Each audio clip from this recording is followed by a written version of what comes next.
Je suis ravie de vous rencontrer avant votre voyage à Florence. Florence est une ville admirable. J'espère que vous aurez beaucoup de joie à la découvrir et que vous aurez ensuite beaucoup de curiosité dans votre travail.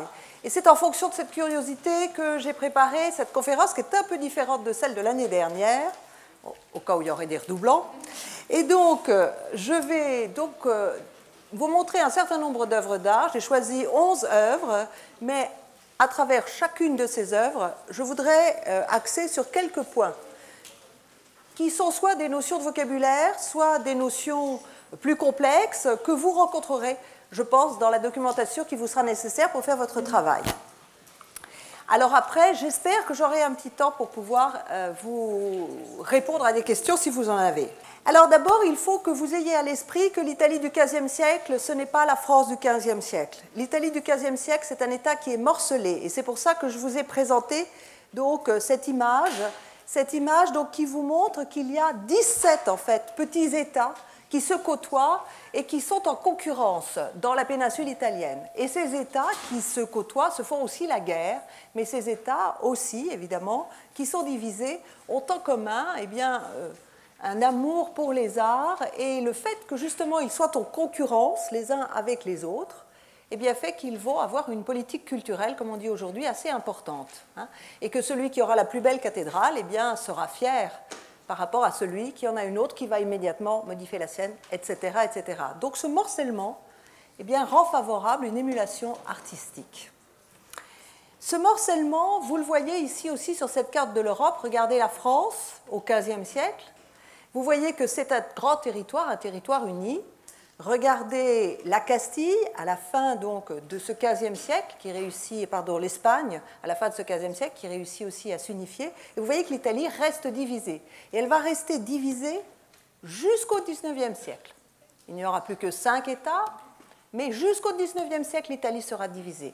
Donc c'est quelque chose que vous devez avoir toujours à l'esprit quand vous allez en Italie. Beaucoup de petites villes qui furent dans les anciens temps de plus grosses villes, avec donc, encore une fois, beaucoup de trésors artistiques. Vous l'avez vu, j'ai écrit l'Italie au XVe siècle, mais j'ai écrit le Quattrocento. Ça, c'est une notion importante. En italien, Quattrocento, ça veut dire le XVe siècle. Et Cinquecento, ça veut dire le XVIe siècle. Ne vous y trompez pas.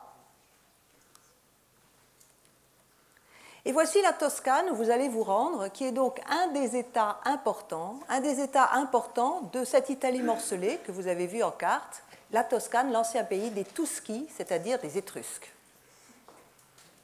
C'est dans cette Toscane qu'une ville, un peu plus importante que les autres, qui s'appelle Florence, va petit à petit se développer et va, par des politiques agressives et aussi par des politiques commerciales, prendre le contrôle des villes qui l'environnent, grâce à deux commerces, le commerce de la banque et le commerce du textile.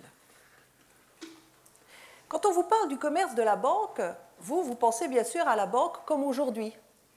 Alors oui, c'est la banque d'aujourd'hui, mais c'est aussi l'art du change. Le change, c'est-à-dire que l'on va changer les monnaies, puisque tous ces petits États n'ont pas forcément les mêmes monnaies. Donc l'art du change, concrètement, ça veut dire que quand on va arriver dans une ville avec de l'argent, il va falloir voir combien cette valeur, cette monnaie, peut représenter dans la ville dans laquelle on est. Donc ça, c'est aussi une notion qu'il faut que vous ayez, c'est que parfois les mots sont un peu traîtres. Et puis l'art du textile, parce que la Toscane donc, va avoir une spécialité, notamment dans la teinture. Pour teindre, il lui faut de la lin, et Florence va réussir à prendre petit à petit le contrôle donc, des mines d'Alain qui permettent la teinture. Donc elle va avoir des draps. Alors quand on parle de draps, ce n'est pas seulement ce dans quoi vous dormez, c'est du tissu et aussi de la laine.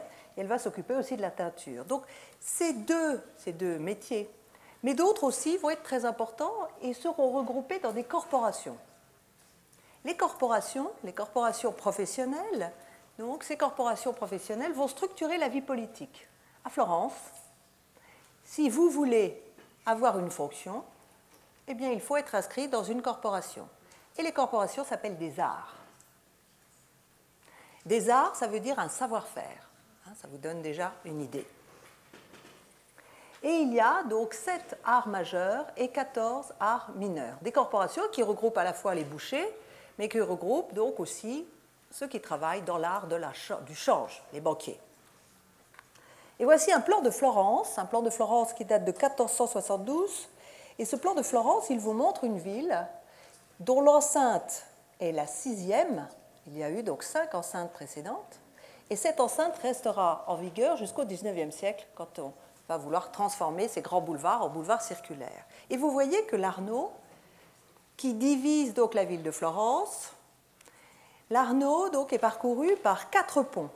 Il faut savoir qu'à Paris, à la même époque, il y en a tout autant. Par contre, à Paris, il y a le double de population. Ici, on a à peu près 90 000 habitants au Quattrocento. Donc une ville importante, avec un commerce très important et avec déjà les monuments fondamentaux. Ces monuments, donc, ici, c'est le centre du pouvoir spirituel, la cathédrale. En Italie, on appelle souvent la cathédrale le dôme. Ici, le centre du pouvoir temporel, donc le palais de la seigneurie, qui porte des noms différents selon les types donc, de gouvernement.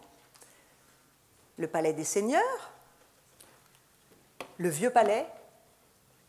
Vous verrez tout cela quand vous y serez. Et ce palais a été agrandi, car autrefois, c'était ici que se trouvait la seigneurie. Non, pardon, un peu plus loin, là, juste derrière. Vous voyez, vous avez une tour et un palais. Alors voilà la Florence, donc, que vous allez découvrir. Et cette Florence, elle est dirigée par ces corporations de métiers qui vont donc choisir des délégués qui, à leur tour, siégeront dans des conseils. Et la rotation est assez rapide, pour éviter la confiscation des pouvoirs. Malheureusement, même avec ce genre de sécurité, de rotation, eh bien, on n'échappe pas à des familles qui sont parfois plus importantes que les autres et qui prennent le contrôle, et ce sera le cas à Florence. Plusieurs familles vont être en compétition, en concurrence, et l'une de ces familles eh bien, va gagner, c'est la famille des Médicis, dont vous avez déjà entendu parler. À côté du Luxembourg, vous avez la rue de Médicis. Alors les Médicis, j'ai mis ici leur emblème, qui est composé de boules qu'on appelle des palle, P-A-2-L-E. Et ces boules sont en nombre tout à fait différent selon les époques. Et vous voyez que sur l'une d'entre elles, vous avez les lys de France, qui ont été données par un roi, Louis XI. Et donc, vous les verrez partout. Vous les verrez sur les monuments, vous les verrez à l'intérieur des monuments, et vous les verrez pas seulement à Florence, mais vous les verrez aussi dans toutes les villes qui ont été petit à petit conquises par Florence. Pise, donc au début du XVe siècle, et puis Sienne, où vous n'allez pas, mais on a également, c'est la dernière grande ville que conquiert Florence, donc, et là nous sommes au milieu du XVIe siècle. Les Médicis, donc, ce sont des familles qui ont d'abord gouverné en sous-main, puis qui ont gouverné officiellement, puis qui ont été expulsés, puis qui ont été à nouveau donc, au pouvoir à Florence. Alors je vais rapidement vous évoquer cela. Donc vous avez Côme l'Ancien, que vous voyez ici, qui est donc le premier vraiment très important dans la famille. Ce portrait, bien sûr, est postérieur. Vous avez son fils, Pierre le Goutteux, qui est ainsi appelé parce qu'il souffrait d'un rhumatisme. Et puis vous avez le fameux Laurent le Magnifique, qui peut-être représente la quintessence du prince de la Renaissance. Tous ont gouverné en sous-main. Laurent le Magnifique, comme vous le voyez, n'est pas magnifique au sens où vous l'entendez aujourd'hui. Sa magnificence, c'est-à-dire sa capacité donc, de grandeur, d'être généreux, hein, eh bien c'est pour cela qu'on l'a appelé Laurent le Magnifique. Donc Laurent le Magnifique arrive au pouvoir et tout le monde vient naturellement à lui pour lui demander protection. Il faut savoir que les Magnifiques, Laurent le Magnifique avait un contrôle d'une banque qui avait des filiales dans toute l'Europe, à Bruges notamment. Donc les Médicis se sont appuyés sur une fortune bancaire, entre autres, mais qui leur a permis en fait d'avoir des obligés un peu partout, car on prêtait de l'argent, mais on ne réclamait pas pour autant automatiquement le remboursement. Le remboursement se faisait d'une autre façon, par des services, par des élections. Voilà, on plaçait ces hommes.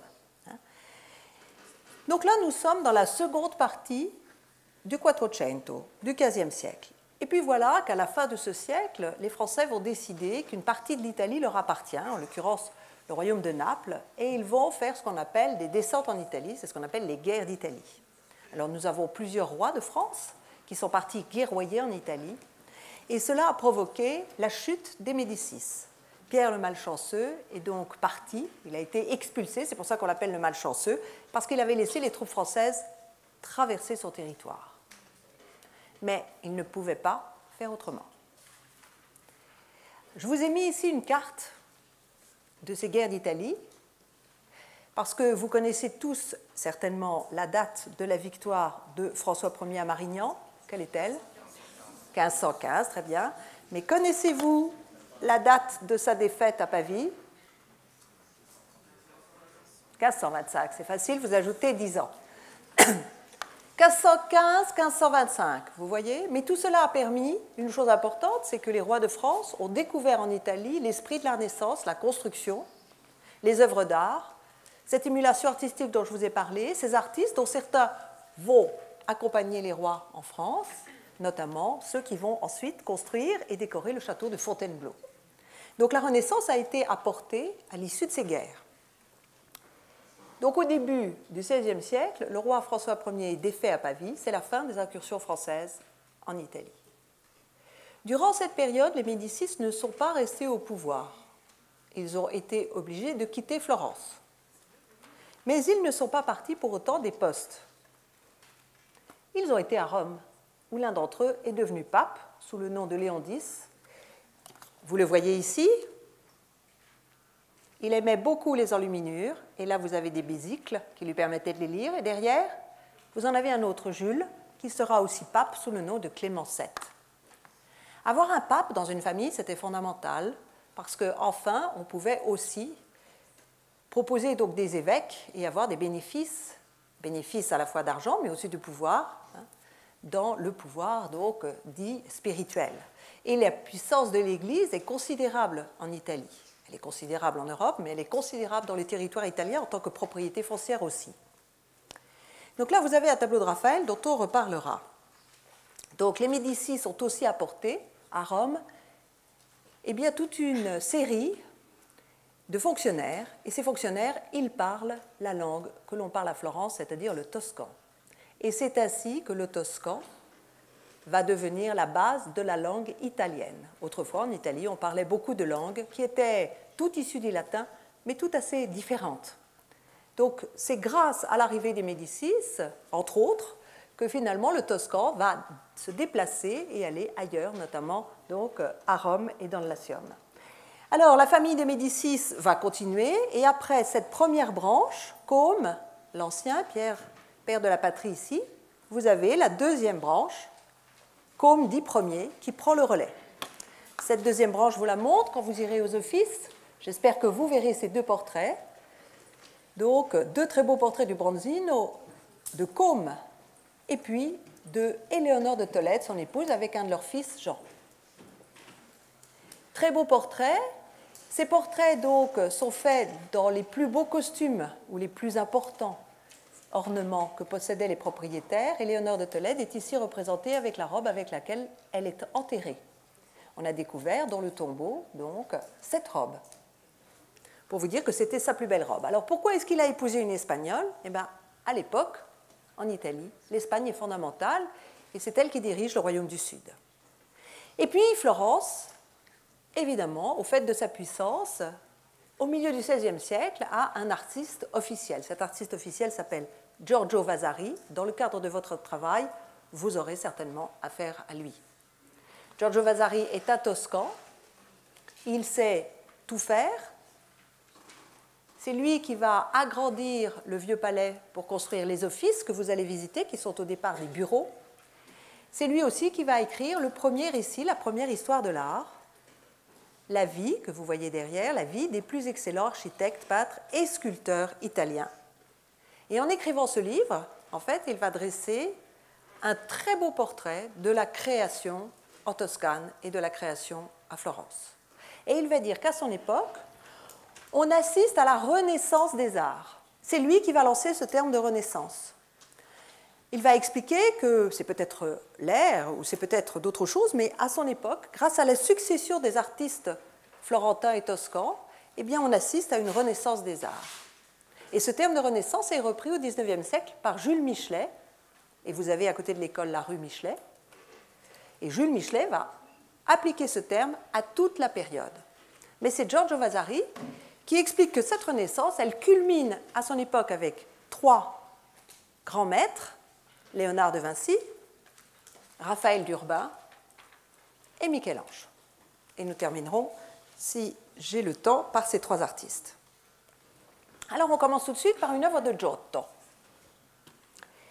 Giotto, il y a 2 T, donc il faut dire Giotto. Alors Giotto, donc, ici, vous présente la Madone Ogni Santi. Ça veut dire Notre-Dame de tous les saints. C'est une Vierge à l'enfant. Ici, vous avez la première fiche technique que je vous présente. Quand vous présentez une œuvre, vous devez donc donner le titre de l'œuvre en italique, l'auteur, éventuellement les dates, donc de sa naissance, de sa mort. Ici, CA pour circa, c'est-à-dire aux environs donc de 1310. Les dimensions, on a coutume de les donner plutôt en centimètres, et vous commencez donc par la hauteur, ensuite la largeur. Elles sont importantes ici, ces dimensions, parce qu'une photo ne vous donne jamais une échelle. Or ici, vous vous rendez compte que vous avez un tableau de 325 cm de hauteur, c'est-à-dire 3,25 m. Et puis, vous donnez la localisation. Alors, à l'occasion de ce tableau, nous allons parler d'abord du retable, on parlera de la peinture à tempéra, puis je voudrais évoquer l'influence de Byzance. Alors, le retable, vous allez en voir. Un retable, c'est un tableau d'autel. Un tableau d'autel qui est peint sur, en principe, à cette époque-là, du bois. Et en italien, ça s'appelle pala. Il peut être composé de plusieurs panneaux. Quand il en a 2, c'est un diptyque. Quand il en a 3, c'est un triptyque. Et quand il en a plusieurs, c'est un polyptyque, exactement. Et il y a 2 Y. En bas, vous avez une partie qui est peut-être divisée en plusieurs séquences ici. On appelle ça la prédelle. Et souvent, dans les musées, vous avez des morceaux incomplets de polyptyque qui ont été démembrés. Et vous vous dites, tiens, c'est petit, à quoi ça servait, chez qui c'était? Ben non. C'était dans une église et ça appartenait à un grand ensemble que l'on n'a pas toujours identifié. Parfois, il y a des volets et on fermait les jours normaux le retable et on ouvrait les jours exceptionnels ce retable pour voir la beauté. Ces volets peuvent être aussi peints à l'extérieur. Voilà pour la notion de retable. La notion de tempéra, de peinture à tempéra. Je trouve que c'est important, quand on voit une œuvre d'art, de comprendre un petit peu comment c'est fait. Aujourd'hui, vous avez des couleurs en tube. Elles n'apparaissent qu'au XIXe siècle. Aujourd'hui, vous avez des couleurs artificielles. On n'en connaissait pas à l'époque. Toutes les couleurs étaient faites au fur et à mesure, selon les besoins, dans l'atelier. Alors, vous avez la couche ici, donc la structure. Là, le bois, le support. Ici, une toile. Pour imperméabiliser ce support, on va aussi la recouvrir d'une préparation blanche à base de craie et de colle.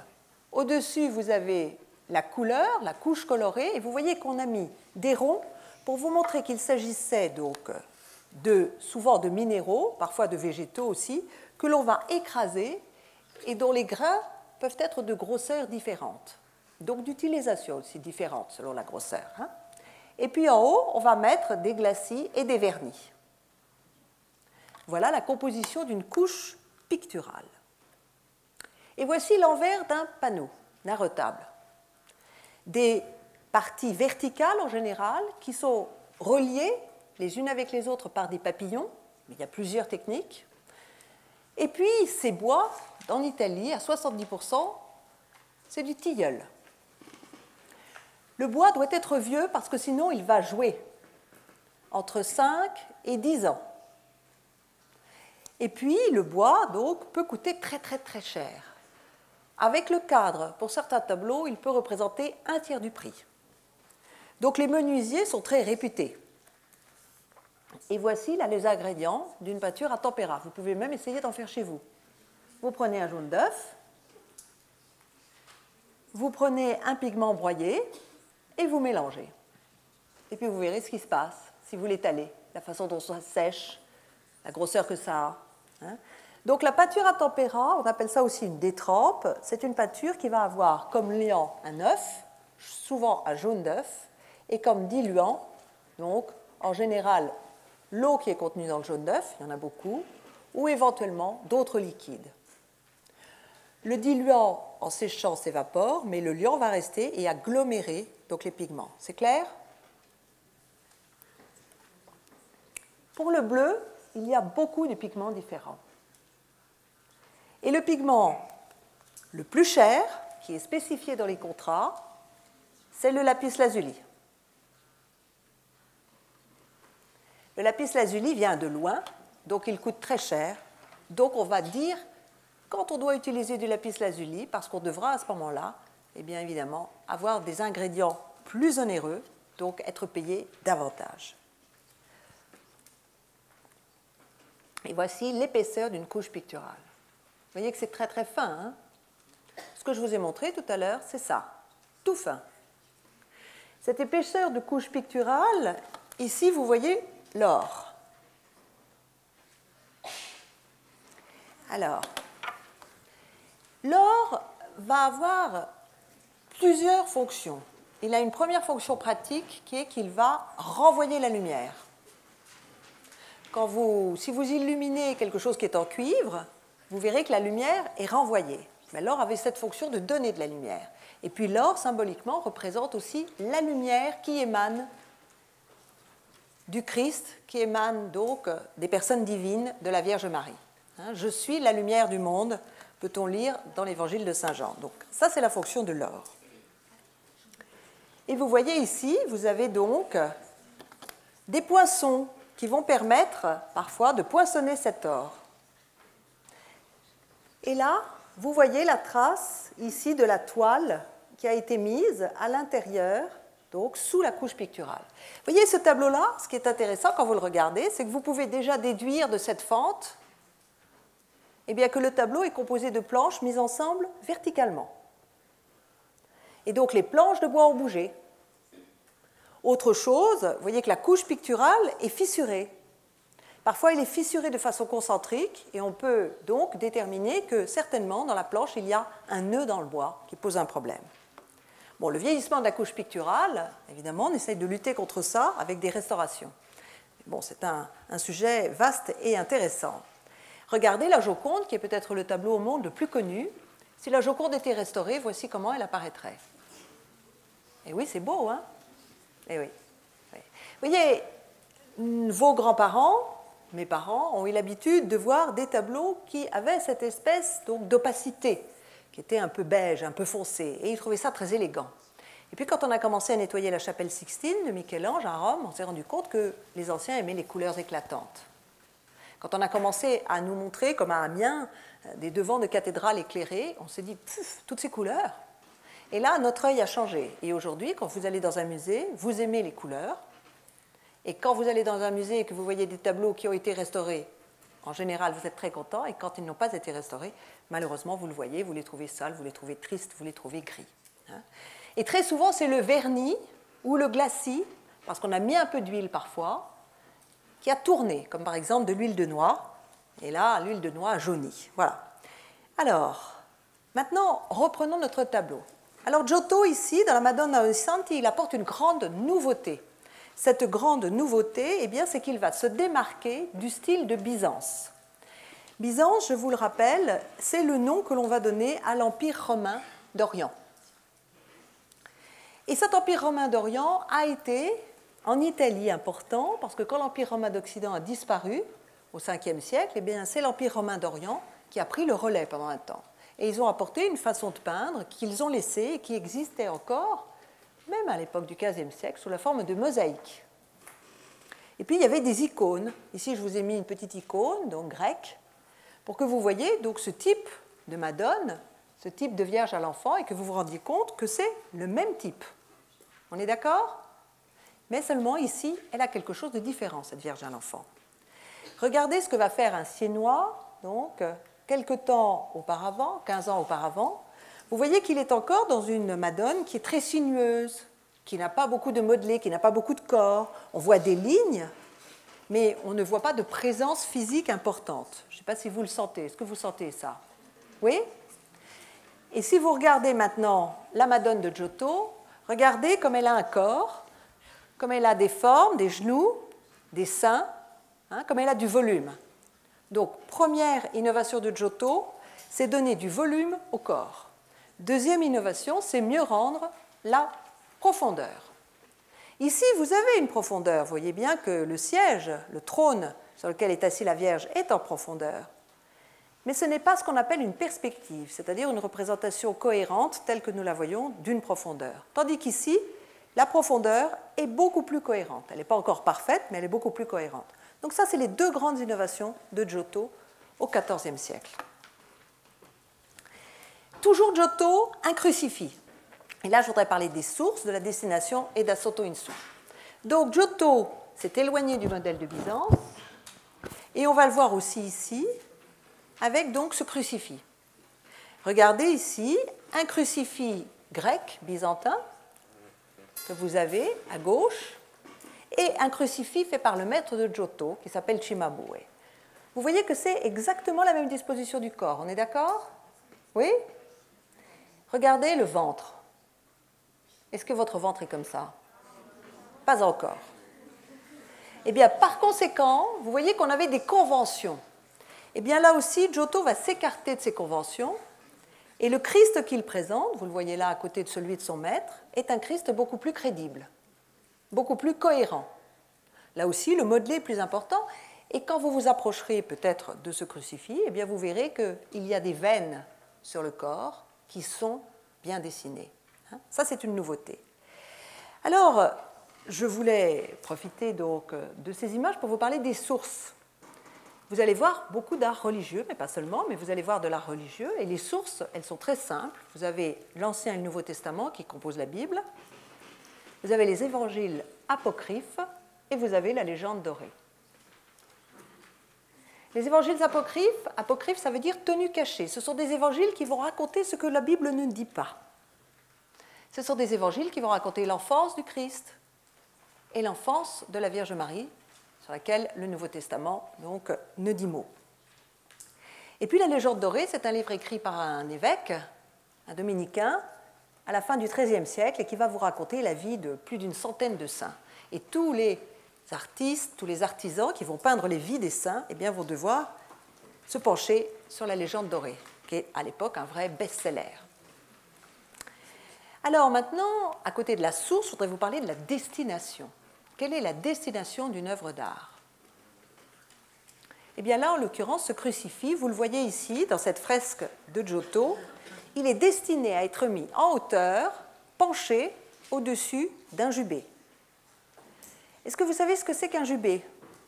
Non? Alors le jubé, c'est un espace qui auparavant divisait l'Église. Il y avait d'un côté le clergé et de l'autre côté les fidèles laïcs. Du côté du clergé, ici, on célébrait la messe, et du côté du clergé, l'hostie et le vin devenaient le corps et le sang du Christ. C'est ce qui se passe durant la messe, ça s'appelle l'Eucharistie, et le changement de substance. Vous avez déjà assisté à une messe? Aujourd'hui, il n'y a plus de jubé, vous pouvez voir ce qui se passe. Donc, le jubé ici, autrefois, séparait. Et si vous voulez voir un jubé, il y en a encore un à Saint-Étienne-du-Mont, à côté du Panthéon. Donc ce jubé qui séparait eh bien, était surmonté par ce crucifix. Donc ça, c'est la destination de ce crucifix. Et vous voyez que ce crucifix n'était pas destiné à être vu de face, il est destiné à être vu par en dessous, da sotto in su. C'est comme ça qu'on dit en italien. Et donc son visage apparaît alors différemment pour nous aussi. Alors avant de vous parler des chairs, je voudrais vous parler et vous rappeler donc, que les images ont une destination physique et qu'il vous appartiendra lorsque vous aurez une image, lorsque vous aurez une œuvre d'art à commenter, de savoir pour quelle destination elle a été faite. Si dans une chapelle, il y avait une ouverture de lumière, eh bien il se peut que l'artiste ait pris en considération cette lumière pour peindre. Donc c'est très important que vous sachiez où l'image, où l'œuvre d'art devait être. Et les images religieuses ont aussi une fonction elles servent à l'époque à enseigner, elles servent à aider à la mémorisation et elles servent à émouvoir. Nous avons un texte d'un dominicain qui précise à quoi elles servent. Donc, réfléchissez bien qu'aujourd'hui, la façon dont vous regardez une œuvre d'art n'est pas forcément la façon, la façon dont on l'a regardée à l'époque, parce qu'on ne lui donnait pas la même fonction. Alors voilà une chaire maintenant. En 1260, donc, Nicolas Pisano, Nicolas le Pisan, a fait pour le baptistère de sa ville une chaire. Sur la chaire, donc, va monter un officiant qui va pouvoir prêcher. À cette occasion, je voudrais vous parler de l'Antiquité et je voudrais vous parler du travail en atelier. La Renaissance, donc, c'est un terme que développe Giorgio Vasari, mais Renaissance par rapport à quoi? Par rapport à l'âge d'or de l'Antiquité. Pourquoi? Parce qu'à ce moment-là, l'Italie est à la tête de l'Empire romain. C'est un âge politique, un âge d'or politique, et c'est un âge d'or artistique. Alors voilà, ici, donc, un premier emprunt qui est fait à un sarcophage. Vous voyez que cette chaire repose sur des lions. Tout le monde voit les lions? Eh bien, ces lions, ils sont empruntés à une représentation très habituelle dans les sarcophages. Et ici, je vous ai mis un bout de sarcophage. Alors, la symbolique des lions est très complexe. On va parler ici de force pour la simplifier. Donc ici, c'est le lion qui veille. On va s'en tenir à ça. Voici un panneau qui représente un sujet que vous connaissez peut-être. Qu'est-ce que ça représente? Oui, l'adoration des rois mages. L'adoration des rois mages, donc, est décrite plus précisément dans les évangiles apocryphes. Et comment s'appellent-ils ces rois mages?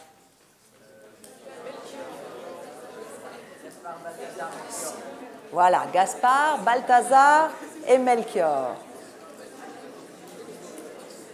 Chut, maintenant que tout le monde sait que tout le monde connaît le nom des rois mages, alors regardez bien cette image qui a été donc sculptée par Nicolas Pisano. Regardez cette image, la beauté du cheval notamment, des chevaux, mais surtout celui dont on voit bien la crinière.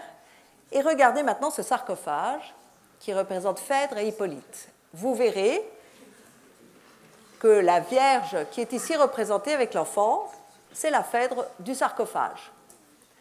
Donc vous voyez une nette inspiration antique, une nette inspiration de l'art romain, et ce sarcophage était tout à fait visible puisqu'il avait été utilisé pour Béatrice de Toscane à Pise. On n'utilisait pas à réutiliser, on n'hésitait pas à réutiliser les sarcophages quand c'était nécessaire. Voilà une autre chaire qui a été faite par le fils du précédent, et là je voudrais vous parler du travail en atelier. Il était tout à fait naturel qu'un père ait dans son atelier son fils, auquel il allait transmettre les secrets de fabrication, de technique, et le fils ensuite allait reprendre l'atelier. Et s'il n'y avait pas de fils, eh bien c'était le meilleur donc, des assistants qui peut-être épouserait la fille du maître et qui prendrait la suite. Donc le travail se fait en atelier, toujours en atelier. Le maître va faire les choses les plus délicates, les plus difficiles, mais le travail se fait en atelier et on entre en atelier à l'âge de 12, 13, 14 ans pour pouvoir tout apprendre. Alors ici, vous avez la tempérance, donc, qui est représentée sous les traits d'une Vénus pudique. Cette Vénus pudique, vous la voyez ici, une sculpture romaine, qui est une copie d'une sculpture grecque, bien sûr, mais on n'hésitait pas à copier dans l'Antiquité, bien au contraire. On trouvait qu'on avait même grande valeur à pouvoir s'inspirer des anciens. Et vous voyez que cette tempérance, qui est une des vertus cardinales, qui est représentée à la base de notre chair, eh bien, elle est inspirée directement de notre Vénus pudique. Donc vous voyez qu'on n'hésite pas à utiliser l'Antiquité. Alors maintenant, parlons un peu des baptistères, puisque vous avez vu une chaire d'un dôme et une chaire d'un baptistère. Le baptistère, c'est un bâtiment qui va servir à baptiser. Pourquoi? On ne peut pas rentrer dans une église quand on n'est pas baptisé. Ça, en principe, oui, c'était le cas. Pour aller au paradis, c'est vrai que c'est mieux pour être baptisé quand on est croyant. Est-ce que vous savez comment se faisait le baptême autrefois? On le trempait dans l'eau. Qu'on le trempe dans l'eau, la trempouille, exactement. Autrefois, qu'est-ce qu'on faisait? Eh bien, on faisait un baptême par immersion. Ce baptême par immersion nécessitait l'utilisation de cuves, de grandes cuves, où le futur chrétien allait donc se dépouiller de sa vie passée, se laver, et entrer donc, dans cette nouvelle vie qui lui permettait effectivement la vie éternelle avec le paradis. Donc voilà pourquoi il y avait des baptistères. On en parlera après. Voilà pourquoi il y avait des baptistères. Ensuite, on a fait des plus petits fours baptismaux parce qu'on a décidé que ça se passait autrement. On ne baptisait pas tous les jours, on baptisait une fois par an, etc. Alors, les portes du baptistère à Florence, vous allez les voir. J'espère que vous aurez la possibilité de visiter aussi l'intérieur du baptistère. Et elles ont été décorées de portes de bronze. Le bronze, c'est un alliage de cuivre et d'étain. Et à Florence, on ne savait pas très bien donc, comment utiliser cet alliage. Et donc, on a fait appel à un concours, on a organisé un concours pour pouvoir trouver les meilleurs donc, pour faire donc, ce travail. Et deux artistes se sont opposés, Lorenzo Ghiberti et Filippo Brunelleschi. Et ils ont tous les deux fait un sacrifice d'Isaac. Donc vous voyez Abraham ici qui a monté son seul fils en haut d'une montagne pour l'offrir à Dieu qui le lui a demandé. Et il va le tuer avant qu'un ange n'arrête sa main. Alors vous voyez, les deux artistes ont été mis en concurrence et c'est Ghiberti qui a été choisi. Alors pourquoi est-ce qu'il a été choisi? D'abord à cause de la technique, parce que sa technique était meilleure, mais aussi parce que quand vous regardez une œuvre d'art, c'est comme quand vous lisez un texte. Vous la lisez de gauche à droite. Si vous regardez ici, la scène qui a été faite par Brunelleschi, vous commencez par la fin, c'est-à-dire le moment où l'ange arrête le bras. Tandis que quand vous regardez cette scène, vous commencez par le début, c'est-à-dire la menace, la vie donc d'Isaac qui est menacée. Et ensuite seulement vous voyez l'ange qui arrête le bras. Donc l'histoire se lit mieux dans un sens que dans l'autre. Ça aussi c'est quelque chose qu'il faut que vous ayez à l'esprit. Alors pour faire ces portes, donc, Ghiberti va travailler, il va travailler 20 ans pour faire cette porte, et puis on va lui en demander une autre qu'il va faire en 1425, et qui va lui demander encore plus d'une vingtaine d'années de travail, et c'est ce qu'on appelle la porte du paradis que vous allez voir. Et voilà, finalement, ce que ça va donner, le même thème, mais qui va être développé sur une plus grande surface, et qui va permettre de raconter plus d'histoires. Ici, donc, les anges qui annoncent la naissance d'un enfant à Abraham. Ici, le bras d'Abraham qui s'apprête à frapper, l'ange qui l'arrête. Voilà. Donc, vous avez deux histoires ici, donc des plus grands panneaux. Vous voyez comment l'art du bronze a évolué. Au départ, un concours et ensuite une grande maîtrise. Mais tous les sculpteurs de l'époque ont travaillé sur ce chantier et ont appris leur métier sur ce chantier. Filippo Brunelleschi, lui, il a raté ce concours de 1401. Mais il est parti pour Rome et il a vu les ruines romaines. Et donc il a appris quelque chose pendant ce temps-là. D'un échec, il a fait une réussite. Et c'est lui qui a conçu cette coupole de la cathédrale. Cette coupole de la cathédrale que vous voyez ici, vous peut-être grimperez à l'intérieur puisqu'elle est constituée en fait de deux coques. Et c'est grâce à ces deux coques et à des échafaudages auto donc portant au fur et à mesure des coques qu'il a réussi à faire cette prouesse technique. Il a aussi fait ce fameux test, le test donc de la tablette, qui lui a permis de montrer qu'on pouvait représenter sur une tablette, avec les lois de la perspective, eh bien, correctement un objet. Alors c'est un test qui est un petit peu compliqué, je vous l'expliquerai peut-être à un autre moment. Et c'est Leon Battista Alberti, qui est un historien de l'art, qui a réussi dans un livre à décortiquer les lois de la perspective. Il a écrit un traité de peinture, il a écrit un traité de sculpture et il a effectivement donné des conseils un peu à tout le monde. C'est le grand théoricien de la Renaissance, vous en entendrez parler. Alors voici ici la première application de ces perspectives avec la Trinité de Masaccio. La Trinité de Masaccio qui apparaît selon Vasari comme un trou dans le mur, parce que l'éclairage aussi des églises était différent de celui qu'il est aujourd'hui, et quand on entrait, on avait l'impression que le mur était troué. Alors ici, la Renaissance, c'est le vocabulaire de l'architecture qui est emprunté au monument de la Renaissance, les pilastres cannelés, les colonnes, les chapiteaux, la voûte. Et puis, vous avez ici la perspective. Si vous suivez les lignes de fuite, vous arrivez ici. Voilà. Et donc, cette représentation parfaite de la perspective dans la Trinité est une date importante, entre 1425 et 1428, si ma mémoire est bonne. Et c'est là, véritablement, que la profondeur donc, est représentée, cette troisième dimension, et qu'on réussit à résoudre ces problèmes de représentation. Regardez les commanditaires qui sont placés ici et là. Ils sont à la même taille que Marie et que Saint Jean. Et ça aussi, c'est une audace. Autrefois, les commanditaires avaient une toute petite taille et petit à petit, ils prennent leur place, comme les hommes prennent leur place à ce moment-là dans le monde qui les entoure et comprennent mieux ce monde qui les entoure. Alors, ici, vous voyez qu'on va réussir à représenter en raccourci, maintenant qu'on sait comment faire, et bien on va représenter ici en raccourci des corps. C'est une autre trinité que vous voyez, Dieu le Père, le Saint-Esprit et le Christ ici, donc une autre trinité, et le Fils, mais c'est une trinité qu'on va dire ici, le Christ étant raccourci. Et ça, c'est une technique que les peintres vont beaucoup utiliser. Alors, on va parler un peu de la fresque, parce que vous allez voir de la fresque. La fresque, c'est comme de la peinture, mais c'est de la peinture sur un enduit qui est frais. Et c'est très important qu'il soit frais, parce que les pigments qui vont donc composer la couleur vont être emprisonnés pendant que l'enduit va sécher, parce que cet enduit est composé de chaux. Donc c'est un phénomène physique qui est important, et c'est pourquoi on va travailler à la journée en posant l'enduit pour la journée. Alors ici, je vous ai mis donc les différentes phases. On va d'abord faire un premier enduit sur lequel on va faire un dessin préparatoire. Ce dessin préparatoire, il peut être tracé à main libre, ou il peut être tracé avec ce qu'on appelle ici un spolvero, c'est-à-dire un carton sur lequel on aura dessiné le dessin préparatoire et qu'on va percer de petits trous et on va tamponner ces petits trous avec donc de la couleur. Et ça va laisser sur l'enduit préparatoire, le dessin. Et là, vous avez donc la suite. La suite, c'est le deuxième enduit qu'on va mettre pour la journée, giornata. Et puis, on va donc colorer, vous voyez, sur le dessin préparatoire, ce deuxième enduit, on va mettre l'intonaco, la couleur. Et ensuite, quand ça séchera, on sera peut-être obligé de rajouter des petites choses, parce que malheureusement, comme dit Giorgio Vasari, tout ce qui est commencé à frais doit être fini à sec. Il y a des pigments qui ne vont pas supporter la chaux, et on va les mettre à sec.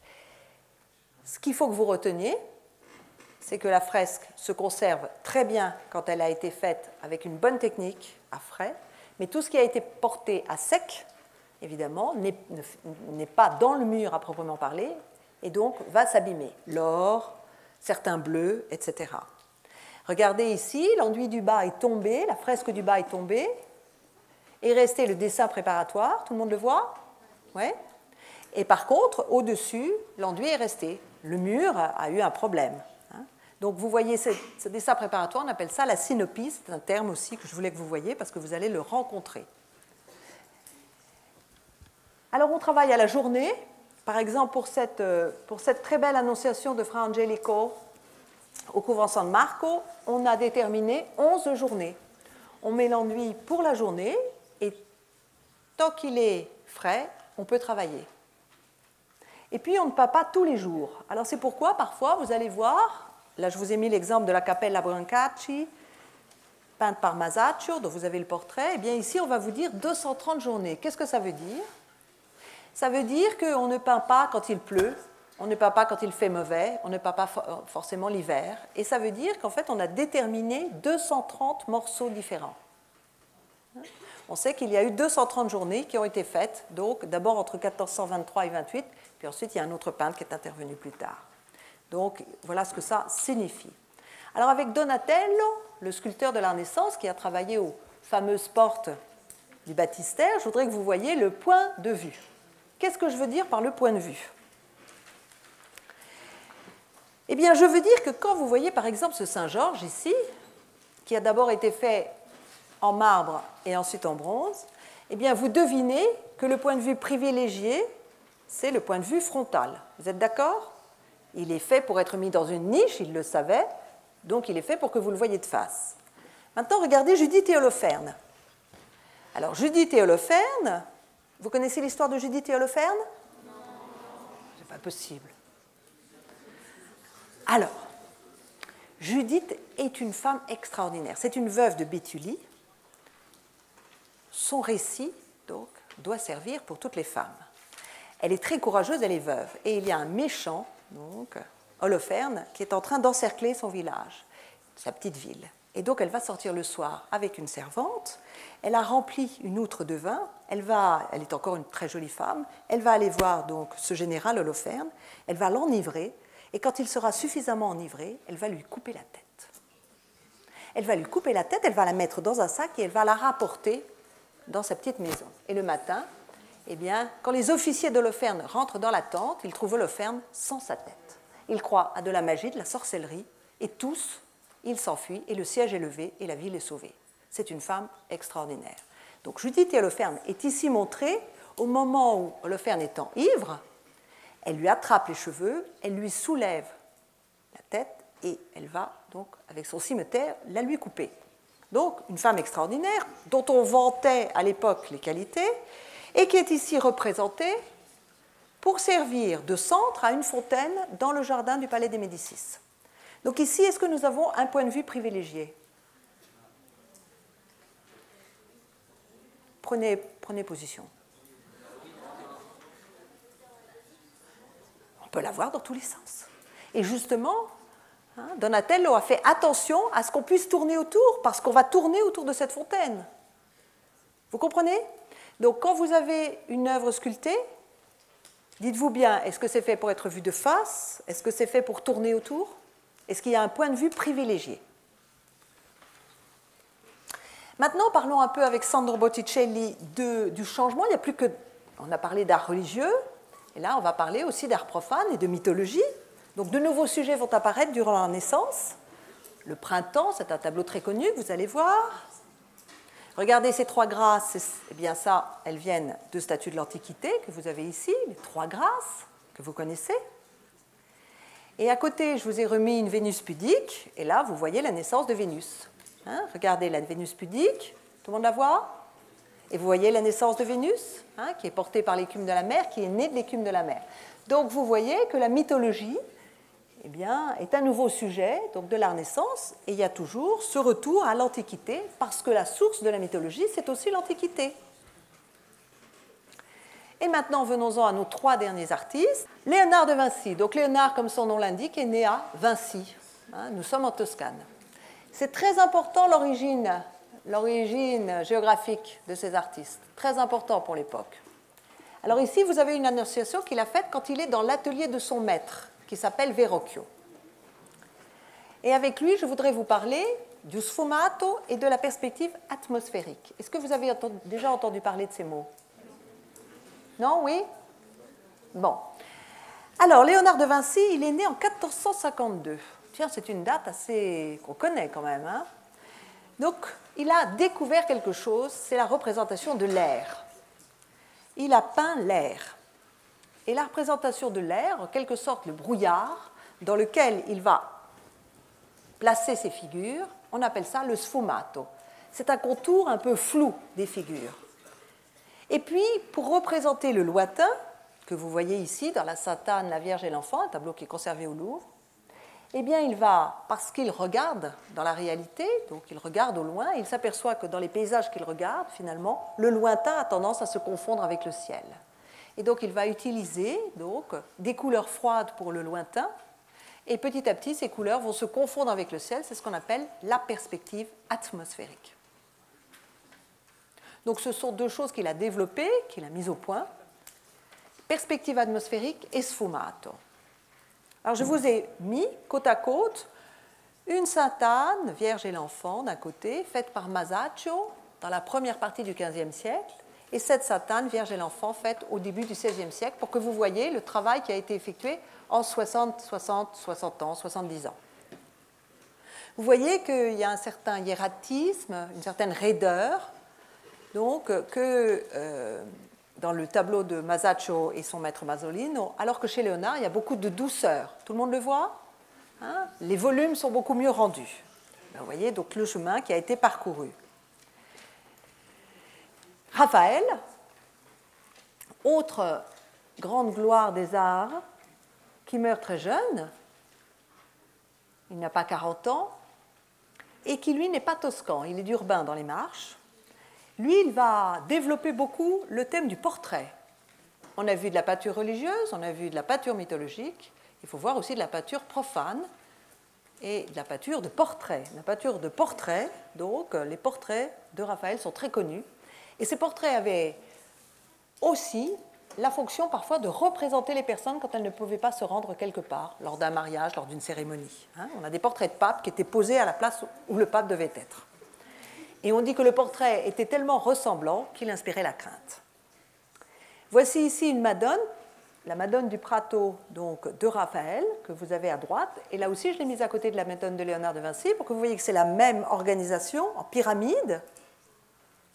Mais vous voyez que c'est posé tout à fait différemment et le groupe de Raphaël est beaucoup plus compact. Il a plus de volume, il a plus de force. Avec Michel-Ange, et je terminerai là-dessus, je voudrais vous parler de la notion de non finito, de la notion de contrapposto et de la notion de figure serpentine. Ça fait beaucoup, mais vous allez voir, c'est très facile. Alors Michel-Ange, il est connu, très connu, c'est l'artiste de l'époque sur lequel on a le plus d'informations, d'abord parce que sa vie par Vasari a été écrite de son vivant, et puis parce qu'il faisait très attention à sa publicité personnelle. La Renaissance, c'est aussi le moment où l'artisan devient artiste, parce qu'il va acquérir des lettres, des mathématiques, de la géométrie pour pouvoir représenter la profondeur, et puis parce qu'il va commencer donc à avoir le droit de s'éloigner des schémas, et donc d'avoir une propre invention, une propre créativité. Alors avec Michel-Ange, donc pour les Doni, qui sont des milliardaires de l'époque, si vous voulez, ici peint par Raphaël, il va faire ce tableau. Mais Michel-Ange, lui, se considère comme un sculpteur. À Florence, on aimait beaucoup ces tableaux ronds que l'on appelle des tondo, tondo de rotondo. Et ce tableau, si vous le regardez, à côté toujours de la Sainte Anne, la Vierge et l'Enfant, eh bien vous voyez que là, Michel-Ange, lui, il a peint une sculpture. Est-ce que tout le monde est d'accord? Il a peint un groupe qui est un groupe extrêmement construit en plan, extrêmement imposant. Et d'ailleurs, les personnages derrière, qui posent beaucoup de questions aux historiens de l'art, eh bien, sont comme des sculptures antiques. Donc Michel-Ange, quand il peint d'abord de la sculpture. Donc ça donne tout de suite un modelé différent. Ici, vous voyez la position très importante dans la sculpture que vous allez voir se développer beaucoup et qui ensuite conduira à un courant qu'on appelle le maniérisme, c'est le contrapposto. Le contrapposto, regardez ici la position de Marie. Si vous vous asseyez comme ça en gym, qu'est-ce qui se passe? Vous vous tordez la taille, on est d'accord? Vous avancez une jambe et vous avancez le bras différent. Ça, c'est un contrapposto. Et qu'est-ce que ça fait? Ça fait que ça va donner une tension à la représentation de votre corps, qui sinon, s'il est frontal, il n'a pas beaucoup de vie. Donc le voilà, ici, donc une autre sculpture que vous allez voir, où vous avez un net contrapposto. Le bras qui est avancé est à l'opposé de la jambe qui est avancée. Et puis, ça peut donner naissance à ce qu'on appelle la figure serpentine, qui va avoir presque la forme d'un S. Et enfin, la notion de non finito, et je voudrais m'arrêter là-dessus et finir là-dessus. Michel-Ange n'est pas un sculpteur comme les autres. Un sculpteur, en général, il prend un bloc et puis il va le dégrossir sur toutes ses faces. Il va couper sur toutes les faces jusqu'à ce qu'il arrive petit à petit à entamer ce qu'il veut faire après avoir fait, bien sûr, des ébauches en terre cuite, etc. Tandis que Michel-Ange, il travaille en attaquant frontalement. Imaginez-vous dans la baignoire, vous êtes allongé dans votre baignoire, et l'eau, petit à petit, descend. Eh bien, il travaille comme ça, comme l'eau qui descend. Il retire la matière au fur et à mesure. Autrement dit, il a déjà dans l'esprit le dessin, DE2SEIN, ce qu'il veut déjà faire. Comme Léonard a beaucoup travaillé, comme Michel-Ange a beaucoup travaillé, on a beaucoup d'œuvres qui ne sont pas achevées. Et on parle, en ce qui lui concerne, de non finito, en pensant qu'il a peut-être souhaité délibérément ne pas achever ses œuvres, en trouvant que son idée, l'idée qu'il avait eue, eh bien, elle était finalement trahie par la réalisation. Quand il a eu cette idée, il imaginait quelque chose, et quand il voit ce que c'est, eh bien, ça ne correspond pas tout à fait. Et que la matière, finalement, le trahit, parce que la matière, c'est notre existence sur Terre, et qu'au niveau des idées, tout est beaucoup plus beau. Alors ça fait référence à tout un système de réflexion qui vient donc de Platon. Et cette idée que, peut-être, Michel-Ange aurait souhaité ne pas achever ses œuvres parce qu'il les trouvait plus belles comme ça, c'est une idée, finalement, moderne. je suis de ceux, parce que la question est débattue, qui pensent que Michel-Ange n'a pas fini parce qu'il n'avait pas le temps. Et que dans la mentalité d'un homme de cette époque, eh bien, une sculpture devait être achevée. Et toutes les œuvres que vous verrez, certaines d'entre elles dans les musées sont achevées, la majorité d'entre elles dans les musées sont achevées, mais pour donc Michel-Ange, vous aurez la chance de voir finalement les phases de la création et des œuvres qui ne sont pas complètement achevées. Voilà, je m'arrête là-dessus.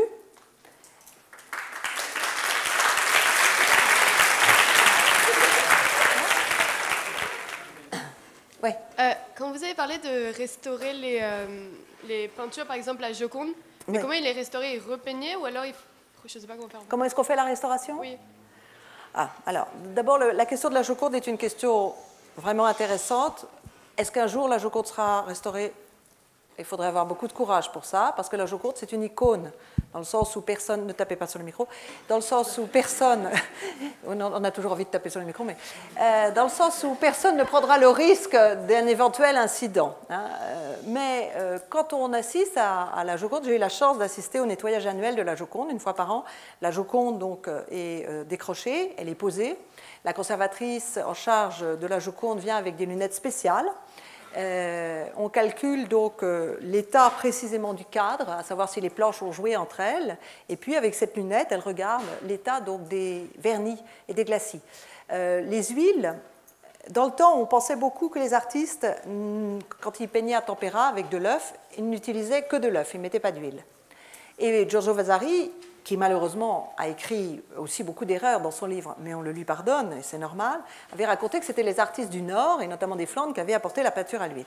En réalité, on a des traces d'huile, et maintenant, chimiquement, on peut le savoir, dans les composants des couches picturales dès 1375. Alors, ce qui se passe avec la Joconde, c'est qu'on a utilisé de l'huile, certainement dans les couches supérieures, et que cette huile, elle a jauni. Alors, quand on nettoie un tableau, on enlève le vernis, et puis après, on voit. C'est comme ça qu'ils travaillent au Louvre. Pourquoi est-ce qu'on enlève les vernis? Parce que très souvent, les tableaux, au cours des siècles, ont été revernis pour leur redonner un petit peu de brillance. Et que ces vernis sont postérieurs à l'œuvre. Il y a des chartes, des règles pour la restauration qui consistent à dire qu'on ne veut pas retrouver l'œuvre d'art telle qu'elle était à l'origine, parce qu'il faut que les années qui sont passées donc, laissent leurs traces, on l'accepte, mais on doit la mettre dans un état qui soit proche d'un état acceptable. S'il y a des lacunes, c'est-à-dire des morceaux qui sont tombés, eh bien, on a le droit de les remplacer. Mais là aussi, jusqu'où on peut aller dans la restauration, ça, c'est des sujets qui sont très complexes. Une bonne restauration, on doit pouvoir toujours revenir en arrière si on rajoute quelque chose. Hein, on ne va jamais rajouter quelque chose qui ne pourrait pas être retiré. Voilà.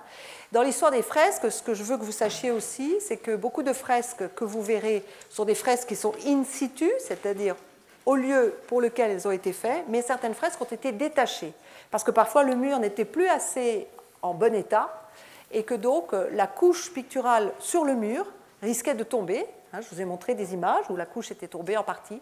Donc on a détaché ces fresques des murs, et puis on les a mis sur des parois qui sont plus saines et qui respirent. Voilà. Et donc on a amélioré les choses comme ça. C'est une bonne question, la question de la restauration. C'est très intéressant de voir un tableau partir à la restauration et revenir.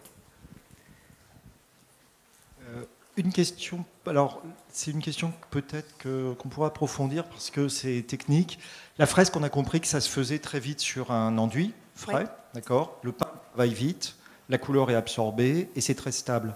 La peinture à l'huile, quand on voit les modelés là, de Raphaël, on a l'impression, on dit souvent quand vous le voyez, on a l'impression que c'est une photographie. C'est très rond, c'est parfait, on ne voit pas le coup de pinceau. Ouais. Comment travailler les artistes? Avec l'histoire des glacis notamment. Oui, alors ça, je pense que c'est le problème du glacis. Et ça, là-dessus, moi je connais beaucoup moins la peinture à l'huile que la peinture à tempéra. D'abord, il faut savoir que les artistes avaient des pinceaux de tailles différentes. Ils avaient certains pinceaux qui avaient 2 poils, 1 ou 3 poils. Donc déjà, ça change la donne.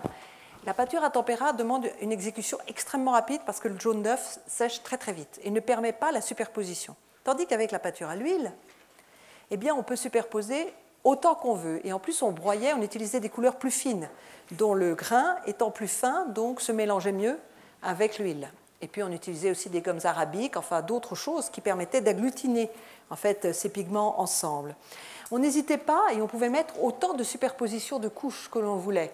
Et donc, ce sont les glacis qui sont des couches un peu colorées au-dessus qui vont donner cette espèce de, oui, cette espèce de rondeur et cette espèce d'unité, en fait. C'est une peinture lisse. Moi, j'aime bien cette expression. Et on la retrouve aussi avec un autre peintre, comme Manet, par exemple. Mais vous avez des peintres qui travaillent la pâte. Aujourd'hui, à l'époque, on ne faisait pas ça. À l'époque, il fallait faire une peinture lisse. Il ne fallait pas avoir les coups de pinceau. La grande nouveauté de certains artistes, ça va être justement, en s'approchant de l'œuvre, de voir les coups de pinceau. N'oublions jamais aussi, alors ça, je ricoche là-dessus, c'est que quand vous êtes dans un musée, vous ne voyez pas les œuvres in situ, vous ne voyez pas les œuvres pour les endroits pour lesquels elles auraient été faites. Et ça change tout. Hein. Dites-vous toujours, est-ce que je suis à la bonne hauteur? Est-ce que c'était cette lumière-là? Hein. Ça compte aussi. Ça compte pas seulement pour votre perception, c'est pas ce que je veux dire, mais ça compte quand vous rendez un travail. Hein. Voilà. C'est ça que je voulais dire. Je ne sais pas si j'ai bien répondu à ta question, parce que je ne suis pas une spécialiste de la peinture à l'huile. Mais je peux raconter que ce qui compte aussi, c'est qu'il y a une préparation sur la toile. Hein, la toile a besoin d'avoir une préparation, et cette préparation peut être colorée. Donc ça joue aussi un rôle. Cette superposition de glacis très très fins, donc ça joue aussi un rôle. Voilà. Le prix des œuvres d'art, parce que c'est une question qui est souvent posée par les élèves. Combien en journée de travail d'un ouvrier du Quattrocento, combien ça coûte telle ou telle œuvre, tel ou tel rétable?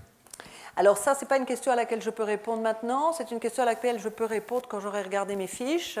Je l'avais noté. J'avais noté surtout, si vous voulez, j'avais noté la différence de traitement. Ce qu'il faut savoir, c'est que les prix étaient négociés lors du contrat. Nous avons les contrats. Donc il suffit que je regarde un contrat, notamment dans le livre de Baxendale. On va en travailler en principe avec les élèves, on parle de contrats. Dans les livres de Baxendale, vous avez des contrats, et dans ces contrats, on spécifie le prix et les modalités de versement. Parce qu'il faut savoir que, par exemple, je vous ai montré les Doni tout à l'heure, Papa Raphaël, et ben, ils ne payent pas bien, et ils ne payent pas quand il faut payer. Et donc les artistes, parfois, ne sont pas contents. Donc, on précise ce qui doit être fait de la main du maître, ce qui peut être fait par l'atelier, on précise les matériaux qui vont être employés et on peut préciser, bien sûr, effectivement, le prix. Et quand il y avait une grande commande, ça aussi c'est très important, eh bien, il pouvait y avoir un groupe d'artistes qui était choisi pour juger de la qualité du travail fait. Autrement dit, des pairs, des personnes, des collègues, allaient venir voir ce que vous faisiez et allaient dire à la fin, oui, c'est une œuvre qui correspond à ce qui a été demandé, oui, c'est une œuvre qui passera l'épreuve du temps, c'est bien peint, oui, donc le règlement final peut se faire. Hein, voilà. Donc c'est pour vous dire que c'était une activité qui était très encadrée, très réglementée. Et puis on ne peignait que quand on avait une commande. On ne peignait pas pour le plaisir comme ça. Hein. Alors c'est une excellente question. Alors je vais redire la question. La question c'est, la lecture d'une œuvre se fait de gauche à droite comme la lecture d'une écriture. Est-ce que dans la fresque, quand on a un grand programme de fresque, est-ce que c'est pareil? Alors, dans les programmes de fresque, il y a un peu de tout. Il y a un peu de tout, mais en général, quand dans une même scène, vous savez que dans les fresques, vous allez avoir plusieurs registres en hauteur et plusieurs séquences, hein, les unes à côté des autres. Et il peut, dans certains cas, effectivement, y avoir une histoire, et sur un panneau, vous allez avoir en fait plusieurs parties dans cette histoire, une chronologie. Eh bien, cette chronologie, effectivement, en principe, elle devra se dérouler de la gauche vers la droite. Mais je ne veux pas dire pour autant qu'à l'intérieur, donc de tout le cycle, on passe automatiquement en commençant par la gauche, puis ensuite on tourne. Hein. Parfois, ce n'est pas tout à fait comme ça que ça se passe. Parfois oui, parfois non. Ça dépend vraiment. Ça dépend de beaucoup de choses parce que certains peintres, comme Piero della Francesca par exemple, ils aiment bien mettre face à face, quand ils ont par exemple une chapelle à décorer, ils aiment bien mettre face à face des sujets qui se ressemblent du point de vue de la composition. Par exemple, ici une bataille, ici une maison, ici une maison. Pour qu'il y ait un équilibre du point de vue de l'œil. Voilà. Mais l'ordre est très important. Hein. Quand vous lisez une œuvre de gauche à droite et que, justement, il se trouve que le début de l'histoire est à droite, et que vous commencez par la fin, ben c'est que l'artiste a voulu vous dire quelque chose. Je parle aussi d'art d'autres époques. Hein. Donc ça, il faut le prendre en ligne de compte. Oui. Pour le non finito. Pour le non finito. Le non finito, oui. Donc les raisons, c'est, il y en a plusieurs. Il y en a comme il n'a pas le temps, il a trouvé les œuvres plus belles si elles n'étaient pas finies. Enfin, j'ai pas trop compris. Oui, alors le Non Finito de Michel-Ange, c'est une question qui est intéressante parce que si vous voulez, alors comment je vais faire court? À chaque époque, sa lecture d'un tableau. Si vous prenez un tableau, aujourd'hui, en 2014, si vous prenez une sculpture, aujourd'hui, en 2014, on va vous en dire quelque chose. Mais si vous aviez pris cette sculpture en 1950, on vous en disait autre chose, et en 1900, on vous en disait encore autre chose. Donc, le Non Finito de Michel-Ange, à un moment donné, a été analysé comme une volonté chez lui de laisser des zones libres. Pas pour tout, hein, mais il y avait effectivement certaines sculptures où on voit la trace de l'outil. Alors, comme votre professeur vous l'a dit tout à l'heure, on ne voit pas la trace du pinceau. Ben, on ne devait pas voir non plus la trace de l'outil.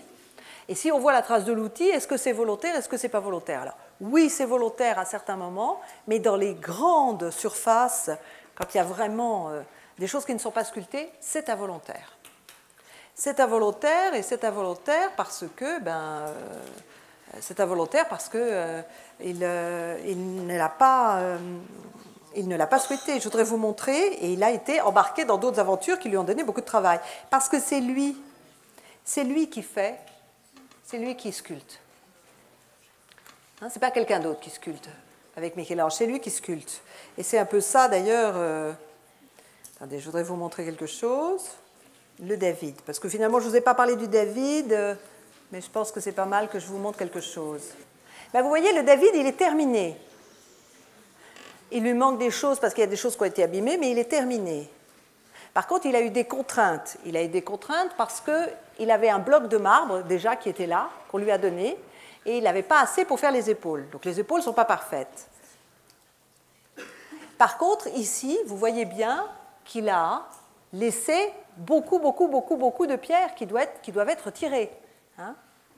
Bon, eh bien, ces pierres qui doivent être tirées, il ne les a pas retirées, peut-être parce qu'il n'était pas content, ça c'est une des explications qu'on a données, et alors il a abandonné la sculpture, peut-être parce qu'il a eu du travail à faire ailleurs, moi c'est ce que je pense, hein, et que peut-être aussi parce que son projet de départ avait changé, parce que beaucoup de ces sculptures, il les a faites pour un projet de tombeau funéraire pour un pape, où il devait y avoir beaucoup de sculptures au départ, et puis finalement, il y en avait beaucoup moins à l'arrivée. Donc, des tas de sculptures qu'il avait commencées ne se sont plus révélées nécessaires. Mais il est évident que quand on voit ces sculptures, notre œil moderne, qui aime beaucoup l'esquisse, nous adorons l'esquisse, nous sommes habitués, et vous êtes habitués, il faut que vous compreniez aussi que vous êtes habitués à avoir beaucoup d'images, et que les gens de ces époques-là ne voyaient pas des images, ils en voyaient très peu. Une image, c'était magique. D'ailleurs, il y avait des images qu'on considérait comme des images faites de la main de Dieu, hein, des images magiques. Ben, quand on voyait des images, on était impressionné. Et quand on voyait des sculptures aussi, encore plus. Vous vous êtes habitués à tout ça. Donc, ici, il a eu aussi d'autres projets. Voilà, et c'est aussi pour ça peut-être qu'il a laissé tomber. Mais la question du Non Finito est une question très intéressante. Elle convient à notre vision, à notre perception de l'art, mais elle ne convient pas, me semble-t-il, à la perception d'un artiste du XVIe siècle qui devait achever son œuvre et polir la statue. Quand vous parlez des fresques auxquelles on doit rajouter les pigments rapidement, sinon on n'aura pas le temps parce que on doit le faire très très rapidement pour la couleur, pour mettre la couleur. C'est quel ordre de grandeur le temps dont vous disposez? Alors voilà, moi j'ai jamais fait de fresque, donc j'ai une connaissance livresque des choses. Mais voilà ce qu'on raconte. On dit qu'on prépare l'enduit qui est composé donc de chaux et de sable. Et puis on pose cet enduit. On pose cet enduit parce qu'on le pose sur une partie du dessin, comme je vous l'ai montré tout à l'heure. Hein, on le pose sur une partie du dessin. Donc vous avez, imaginons ici, vous avez un énorme dessin et vous allez poser l'enduit sur la partie que vous pensez pouvoir peindre dans la journée. Vous attendez que l'enduit commence à tirer, c'est-à-dire vous attendez un petit moment, peut-être 1 heure, 2 heures. Et puis vous commencez à mettre en principe le pigment. Vous pouvez ajouter éventuellement des laits, de la colle de figue, des choses comme ça. Hein, ça dépend des recettes des ateliers. Et puis en séchant, donc, il va y avoir une carbonatation de la chaux qui va emprisonner le pigment. En somme, la couleur et l'enduit ne font plus qu'un. Si vous partez déjeuner, vous allez mettre un linge humide. Et l'après-midi, quand vous partirez, il faut que tout l'enduit que vous ayez posé soit peint. Si vous n'avez pas tout peint dans la journée, vous retirez l'enduit. Il ne vous servira à rien, parce que le lendemain, il faudra recommencer. Donc c'est un travail à la journée. Quand vous verrez des cycles de fresques, regardez parfois, vous aurez des joints comme ça, vous aurez deux parties qui sont l'une contre l'autre, et vous pourrez voir éventuellement le zigzag des deux journées distinctes. Voilà. Vous avez dit qu'on ne peignait que sur commande. Oui. Est-ce que, et la peinture de Léonard de Vinci, la Joconde, a été commandée par qui? Ah, c'est une bonne question. Peut-être par son mari. Par son mari? Ah, d'accord. C'est un scoop. Ça vient de sortir.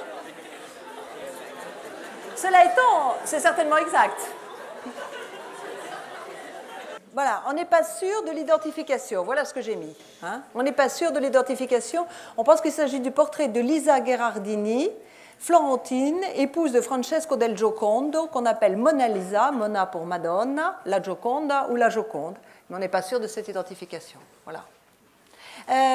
Oui, alors quand j'ai dit qu'on ne peignait pas sans commande, pourquoi? Parce que le bois coûtait cher pour faire le panneau, la peinture coûtait cher, certains pigments comme le lapis lazuli, et qu'on ne fait pas des grandes peintures religieuses pour les accumuler chez soi. On avait des madones qu'on faisait, des vierges à l'enfant, et l'atelier en avait quelques-unes sous le coude. Mais pour les commandes importantes, eh bien effectivement, on attendait d'avoir un contrat.